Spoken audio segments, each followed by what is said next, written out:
Good morning. My name's Emily. I am part of the charitable giving team here at Friends Church.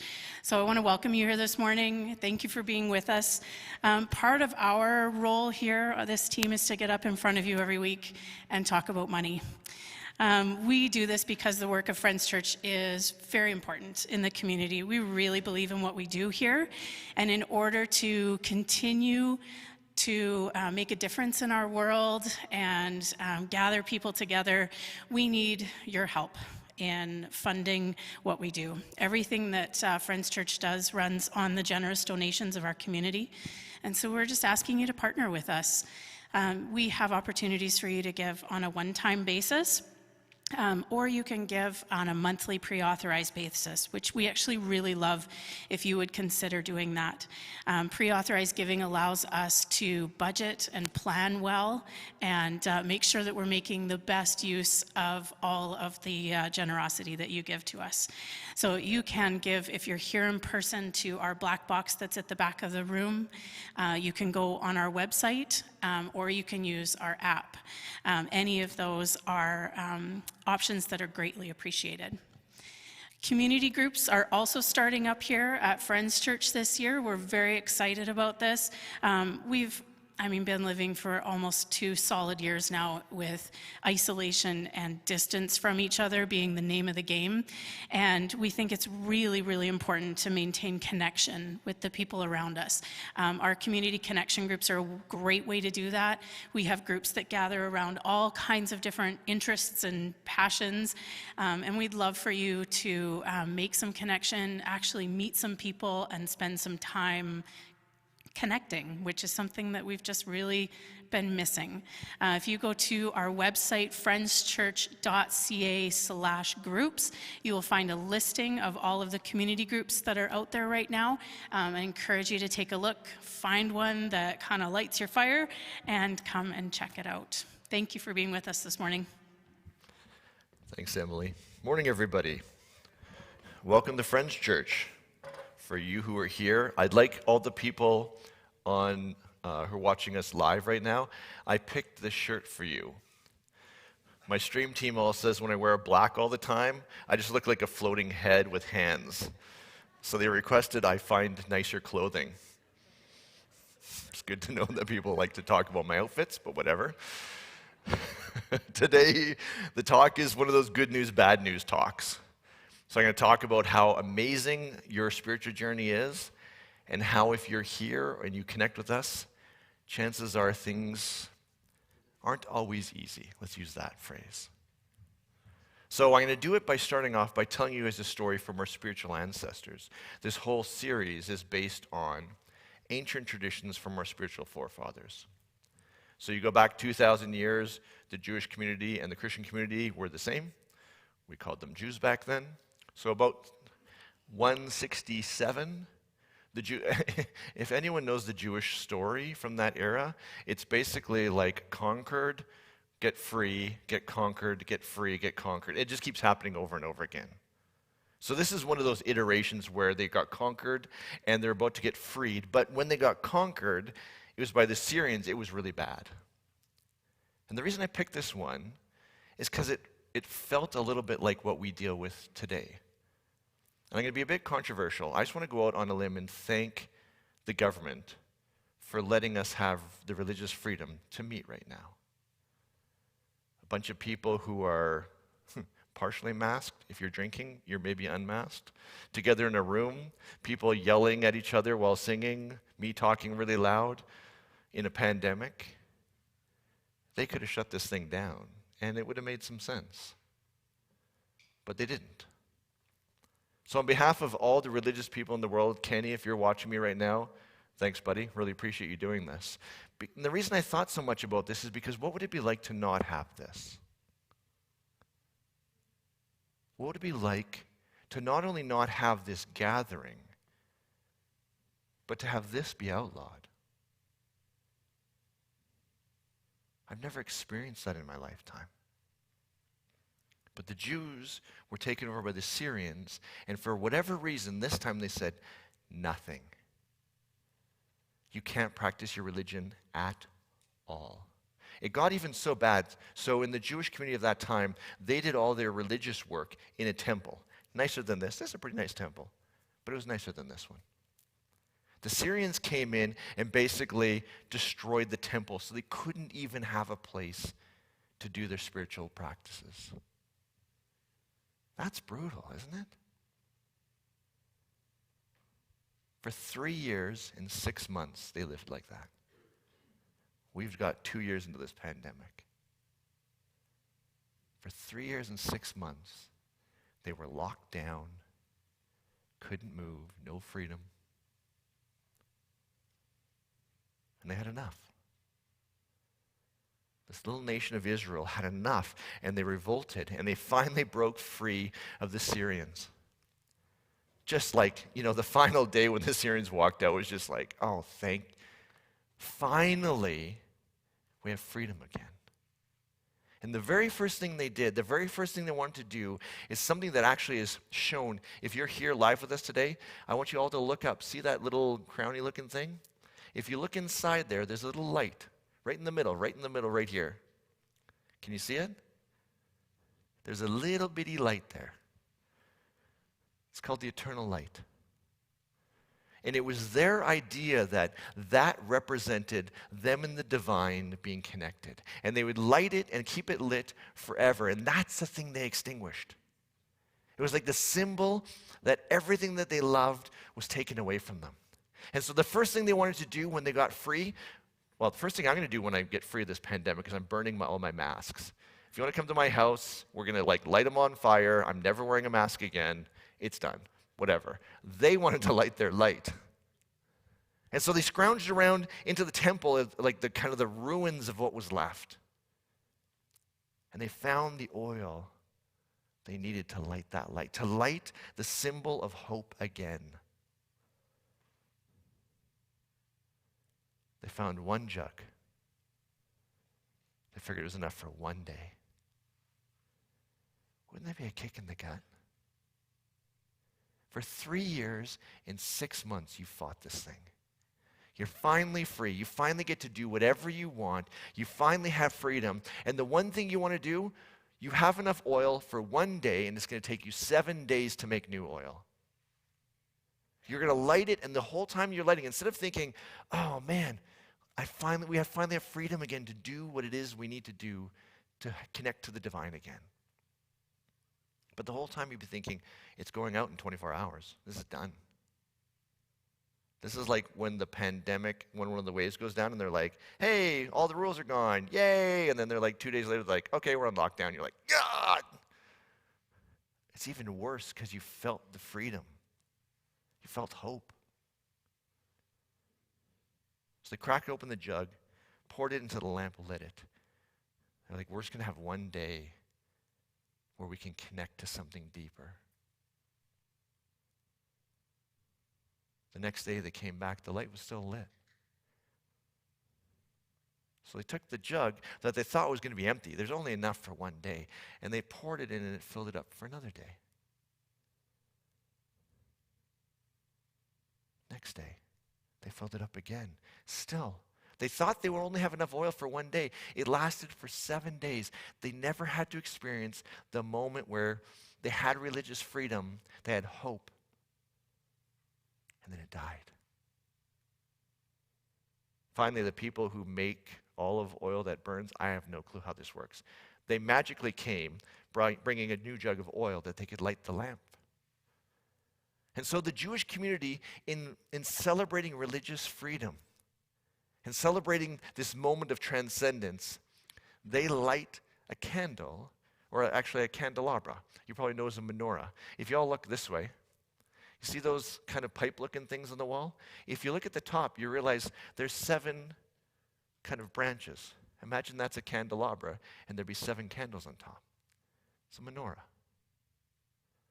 They use it on Hanukkah to celebrate the time that the oil didn't run out. But for me, they celebrate religious freedom.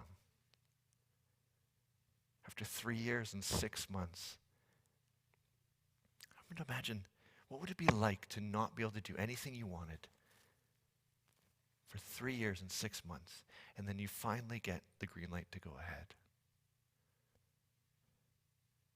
I was at a lecture one time, and the guy, I tried to look his name up. I couldn't find it. He asked this profound question. He said, now that you can do anything, now that we can do anything, what are you going to do? What do you do with your religious freedom?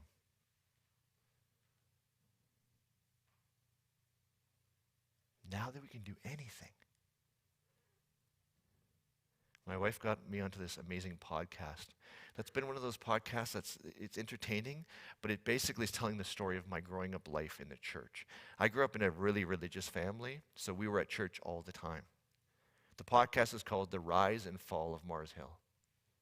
Now, Mars Hill Church was a church that at its heyday was 15,000 people. That's a big church. Now, it was fascinating, though, as I listened to this podcast, and the church actually blew up, for lack of a better term. Their leader resigned, and the whole thing fell apart in weeks. But at its heyday, I kept coming home, and we'd be like, oh, babe, what? We listened to the podcast today? And I was like, oh, yeah, totally. Because you know what? Growing up, I realized from this podcast, we didn't have religious freedom. We had freedom to practice our religion, but my tradition was very, very, very rigid. We were joking. We had a board meeting this week with our board, and before we kind of started the meeting, everyone was there a little bit early, and we somehow got onto the topic of growing up, what things did your church tell you you couldn't do? Some of us were very church, some of us were a little bit church, and it was funny going around the room. For our community, drinking. Oh, it was like the cardinal sin. If you drank a beer, it's like the worst thing you could possibly do.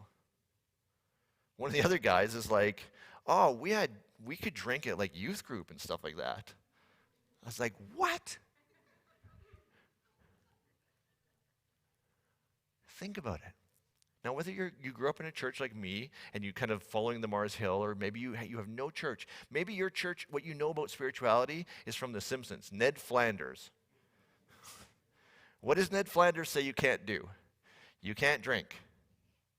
Another one in my tradition, sex before marriage. I'm telling you, if you, and I don't even know how they define sex. I have a whole thing with that, but whatever. If you possibly had sex before somebody said you're legally married, oh, it was the end of the world. And when I listen to the Mars Hill, he is railing on people. At one point, he's standing up on the stage, screaming at his crowd, saying, do not have sex before marriage. You know what he did to the people who had sex before marriage in his community? Whoosh. Ostracized them. He kicked them out. Think about, it's okay. Elliot loves my voice. He's just pretending right now. We love him. He's literally one of the cutest kids I've ever seen, but Mars Hill had this whole system that said, if you don't behave the way we want you to, if you don't believe the tenets we want you to, here's an interesting one. If you're sexually attracted to a gender that we don't want you to be sexually attracted to, if you are a female and you want to work outside your home and have a career, if you believe differently, if you behave differently, if you have a past that we don't even like, you're out.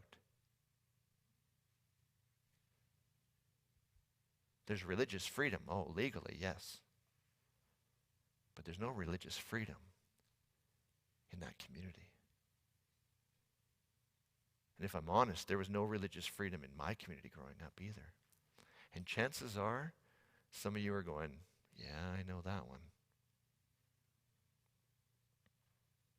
We have this story that we used to tell around here. We haven't told it for a long time, but it speaks to religious freedom, but more, how do we get to religious freedom? Because it seems like we would be like the Israelites, right? We push the Assyrians out of our country, and then we get to do whatever we want. But that's not how it felt for me, and chances are it didn't feel that way for you. The way we describe it is with a story that starts like this. Imagine yourself in a beautiful meadow. Green, lush, and there's an old amusement park in the meadow. People are on the rides, blah, blah, blah, screaming kids. There's cotton candy. And for many people, it's heaven. It's beautiful. It's the most amazing thing you could possibly imagine. And for them, that's traditional church growing up. That might even be church right now. It's Mars Hill. It's 15,000 people strong. But for some of us, for some reason, when we look at the meadow and we look at that amusement park, we realize the rides are kind of squeaking. The paint's kind of chipping. And the grass doesn't look that green.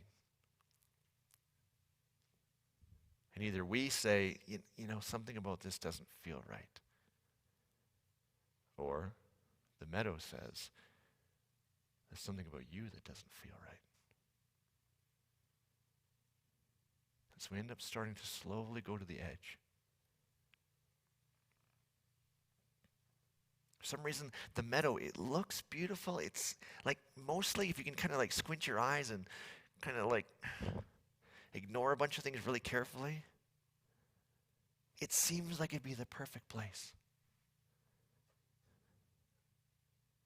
As we get to the edge of the meadow and we start to look at all these people, we realize the edge of the meadow, it's a dead cliff. And for people, some people, the meadow represents their tradition, their Christian tradition, their religious rules, their culture.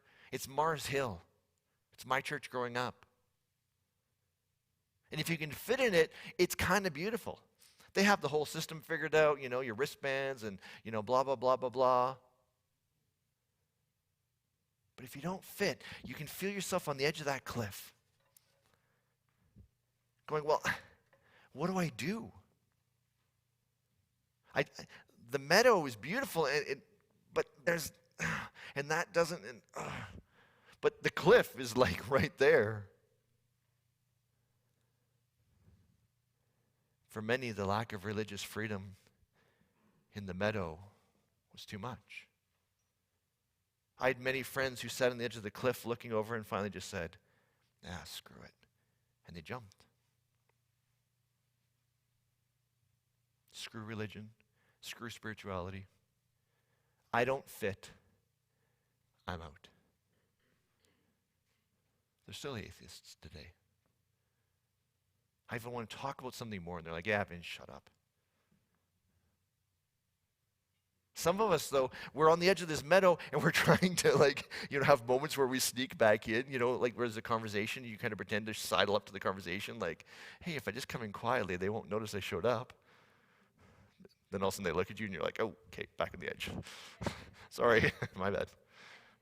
Some people actually kind of let their bodies go edge of the cliff, but they're hanging onto the edge of the cliff like this with their noses, going like, I can just maybe see inside, I could be a part of that, but I know I don't fit, but there's this tension, right? It's exhausting being there. How do I fit, but I don't fit, but I fit, but I'm trying to fit, but I don't fit? It's kind of like going home to a family gathering where you know you're supposed to behave a certain way, but that's not you anymore. But you do it anyways to try and fit in. It's not truly who you are. But many of us said, I can't do it anymore. For me, one of the big moments was in seminary. So this is getting my master's degree in religious studies. The place where you're not supposed to go to the edge of the cliff, right? I asked a question in the class, simple question. They were talking about this character that the tradition has called the devil. Probably heard of him, right? I like that he's a he. Bad. And I said, just because we're studying the Bible here, can anyone just point to me where it talks about the devil? Because I'm, my undergrad's in engineering, so I'm a little light on the whole religious studies portion. And I remember the whole class just looking at me like, how dare you ask that question? I remember going, oh, Sorry, I'll just go to the edge of the cliff here. My bad. Short answer, Bible doesn't talk about it. Devil is something we created. Let's wait later. But I couldn't ask that question. Chances are something like that happened to you. You asked the wrong question, you believed the wrong thing, you loved the wrong person, you married the wrong way, whatever it is. But now that we're on this cliff face, we're hanging down there, we're not having to fit into the meadow anymore. What the hell do we do now? We have religious freedom, right? We can do whatever we want. We're not tied to the meadow anymore, but we're all doing this. I can't feel the next thing. What do I do? Now that we can do anything we want, what are we going to do? This community was built for people on that cliff. Because I can't fit in the meadow either. But here's the thing. If you've experienced this feeling of being outside of the meadow, you know what being on that cliff face feels like. It's not easy. So remember I said there's good news, bad news in this message? Yeah, here's the bad news. You didn't pick the easy one. If you can fit in the meadow, much easier. They have it all figured out. There's like you start here, then you go to here, then you take this ride, then you go into that line. You just have to do what they want you to do. You'll be fine. Easier. You all picked the harder way. So if you ever wonder why it's hard sometimes, you think, isn't there like something, can't we just, sorry. This journey is harder. You have infinite religious freedom. At Friends Church, if you look at our statement of faith, people ask, what's your statement of faith? And then we send it to them, they're like, no, your statement of faith. We're like, that's it. They're like, no, the real one. Like the one that tells us what you believe and what we all have to believe. So essentially, what's the meadow look like? Tell me the meadow. We're like, yeah, we don't have one of those. You can't be at church without a meadow. What are you talking about? We're like, okay, really, if you want to be on a spiritual journey, and if you're going to treat each other with love, yeah, that's kind of what we got. That's the rules here. We don't care if you're gay, straight, bi, trans, poly, asexual. Did I miss any? Probably there's a few in there. There's a few more. Add those in. We don't care. We are too. We don't care if you're married, divorced, single, never married, never want to marry, married 100 times, married to 3 people right now. We don't care. We don't care what you did in your past. We don't care what you're currently doing, in the sense that this is your journey. There is no meadow.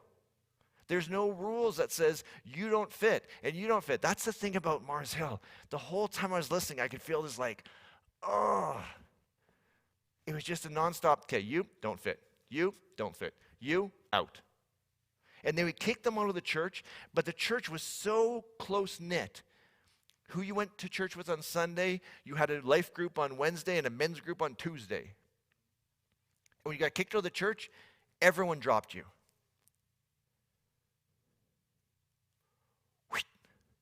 You're not in the meadow? We're kicking you over the edge.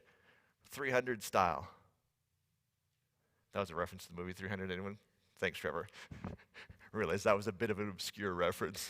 It's a good movie. Everyone should go watch that movie. You'll get it when you get that. Just remember this. Friends Church has none of that. But that's the easy part. When someone tells you what to do, that's the thing I found about this thing and the thing I want to share with you guys. Here's the thing. You guys have infinite religious freedom. I do too. It's hard. We're on the cliff trying to figure out what the heck do we do now. There's no set pathway. It's hard, and there's no gurus. At Mars Hill, the lead pastor said, okay, here's what you need to do. Here's what you need to do. Here's what we're all going to believe. Here's what we're going to do next. If you do this, you're out. Okay, everyone got it? Yep, I got it all figured out. Just do what I tell you to do. You'll be fine. I don't know what you're supposed to do. I'm working on trying to figure out what I'm supposed to do. So not only did you guys pick the hard route, because you're not in the meadow, you picked a route with no gurus. Great. What the heck am I supposed to do with that class? And you just like the biggest bummer service of the entire year. But here's the deal. I'm in school. I've just asked, can you show me in the Bible where the devil is? They basically looked at me like I'm the devil because how dare I ask that question? And I picked up a book by a guy named Clark Pinnock. You don't need to remember his name. Don't bother reading his stuff. Although his work on the openness of God changed everything for me. I think it was one of the major steps that I took down that cliff face and was like, oh. You see, I grew up with this conception of God, and you notice I'm very careful how I use these words. Conception of God. I don't say God, I say conception of God. Part of it is because of Clark Pinnock's work. He conceived of a God that was different than the God I grew up with. The God I grew up with was basically the Simpsons God. Old man in the sky. You tried not to piss him off. If something went wrong, you tried not to blame him.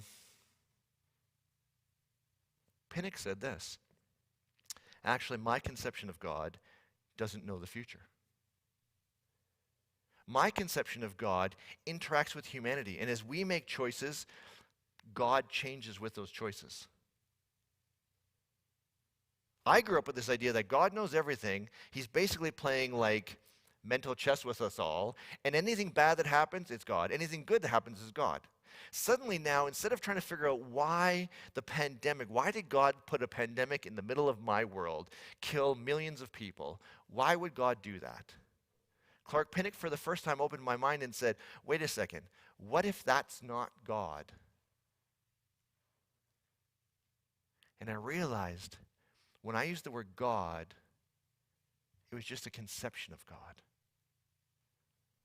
And I didn't have to have that conception of God that sent plagues, that hurt people, that didn't stop the rapes and the murders and the genocides. I didn't have to buy into that. There was other conceptions. I'm looking at the Meadow going, you liars!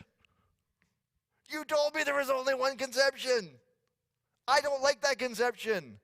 That conception feels dirty to me. Pinnock said there's a new conception. And suddenly, I realized I had religious freedom. Like you have religious freedom. You can conceive of God differently than you grew up with. You can conceive of your religious practice different than you grew up with. You can conceive of a place that honors who you are exactly how you are, regardless of who you love, who you don't love, what drink you drank yesterday. I don't care. We conceived of it this way. There's a meadow, and there's a cliff, and then there's a ledge. And we're all down on the ledge having a big party. And we're all like, there's all these people climbing down the cliff, like freaking out. And we're like, come on down. We don't have it figured out either. So here's the first bit of good news. You're not alone. Whatever you're wrestling with, whatever you're trying to deconstruct, whatever you're trying to like wrestle through of like, I live this way, can I still be loved? How does this work? You are not alone. You are welcome here. Regardless. Think of all the bad stuff you've done. All the stuff that makes you think if you're going to walk into church, you're going to get hit by lightning. Yep. You're welcome here. You belong here. We are together. Not the same. The meadow's the same. We're all on the cliff having a dance party. It's kind of beautiful when you look around and think, I thought I had to leave the thing to work for me. But then you realize there's a whole bunch of me's down here. Okay, last bit that's really beautiful about our journeys. So as we talked about this, so first thing, in this tradition, there's no rules, there's no gurus, there's no one's got all the answers, you got to figure it out yourself, and that's the last thing. When I looked at the eternal light, remember I talked about this? The first thing they lit after the Jews got freedom, 3 years and 6 months of religious not being able to do the religious practices, finally get to do it. If you go back into the Jewish tradition, you read the language that set up this idea of eternal light. Just as a side note, I think I'm not a Jewish scholar, and if anyone has more knowledge than me, please correct me, but my sense of the Jewish tradition is they don't really like meadows very much. They have this thing called midrash, where they basically take a word, a phrase, an idea, and they wrestle it through any possible interpretation you can come up with. Not to try and find the right one, not to rebuild a meadow, but the kind of the wrestling is the thing. I just find that so refreshing. And when I read the eternal light, one of the persons said this: when I read that phrase, what I hear is not we keep a light lit for 7 days, right? That was the thing. So they're going to light the light. They don't want it to go out until they can get the new light, and then they'll be able to have it lit forever. No. They said, no. Every day we relight the eternal light. There's something really easy in the meadow. I noticed this when I was in Bible school. So this is before I got to my grad program. Basically, my Bible school said, this is all you need to do. Step 1, step 2, step 3, step 4. Ignore that stuff in the Bible. Don't preach that. Preach this. This is how you're going to preach it. Okay, got it? You just memorize it. Anyone grew up with a tradition that was basically just memorized? What's the rules? What do I have to do? What am I not supposed to do? What am I going to do and I have to feel guilty about? That was a common one, right? When I got to my grad program and I started studying the original languages, I started studying where this stuff came from. Here's basically the first day. All that you think was really easy, it's not. It's crazy complex, and it's not as black and white as you think. Yeah, that whole meadow thing, yeah, that's an illusion. It's deeper, it's wider, and if you're willing to wrestle this through, you come out the other side with something that the meadow can never, ever give you. The meadow will give you easy. It's kind of like going to the gym and getting easy. How strong do you think you're going to get after an easy workout? But if you go on this journey, Friends Church style, where you realize I have religious freedom and I get to figure out what's going to work for me. I get to decide if drinking's good or drinking's not good for me. There's all this joke in the Mennonite tradition. Some reason those Mennonites, and shout out to the Mennonites in the crowd today, they hated drinking with a bloody passion. And the joke was, and this isn't a joke, this is a horrific joke, but I have to say it in my tradition, because I'm trying to put a point on this. They said, look, a Mennonite man, as long as he doesn't drink, we don't care what he does to his wife at home at night, because the Bible doesn't say anything about that. As long as he doesn't drink. Do you see what easy gets you? Easy gets you, oh, I just don't have to drink, but how I treat my spouse isn't important? Really? With religious freedom, you guys get to decide if you drink or not. But there's no get out of jails. There's no like, oh, the Bible doesn't say anything about that. I can do whatever I want here. No. Suddenly our whole lives are spiritual. Everything we do is spiritual. So I told you this is good news, bad news. Bad news, it's hard. There's no one who's going to make it simple for you because simple doesn't work. The good news is you're not alone. And if you're willing to do this work, if you're willing to dig through your life and figure out what works for you, what doesn't. For some people, drinking's no problem. Next person, they're not Mennonite, but they can't drink. Some of us are Mennonite. I drink. But you know what? Lately, how I pass people in the street has become important to me. How I use my spare time. I can't just go to the mountains all the time and have fun. How do I share my life and make the world around me better? Suddenly that becomes important. In the meadow, you don't have to worry about any of that stuff.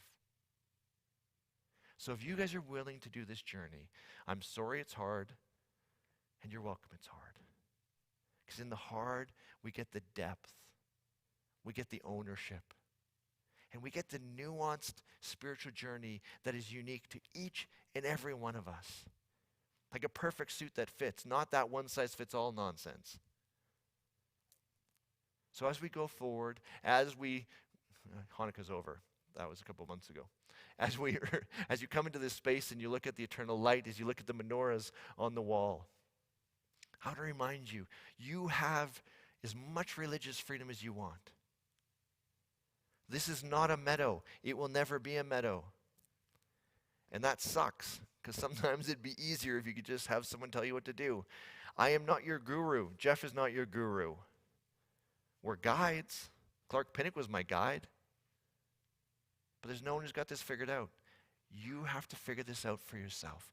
But if you're willing to, the depth of journey you will get from this practice is deeper and wider than anything someone can give to you, one size fits all.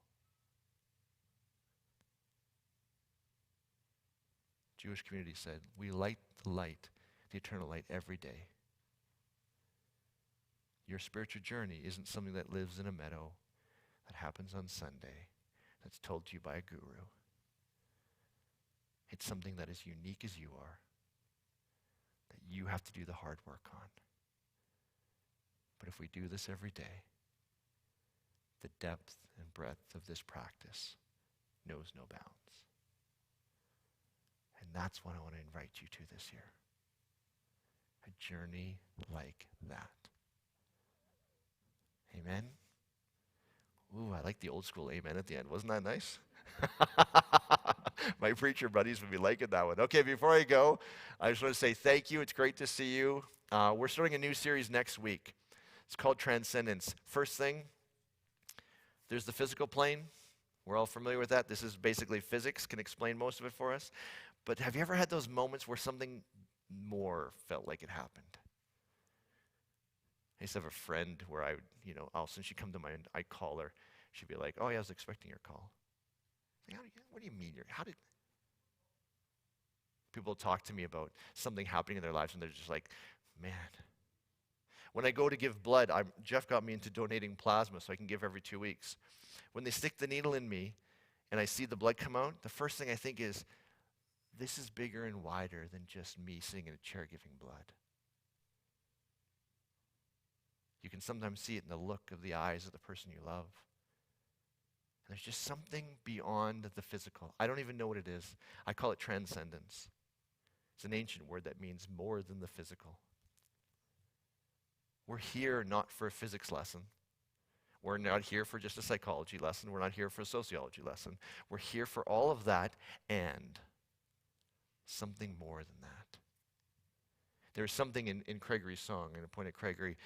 There's some imagery of love coming like a dead man out of the grave. Did you read that line?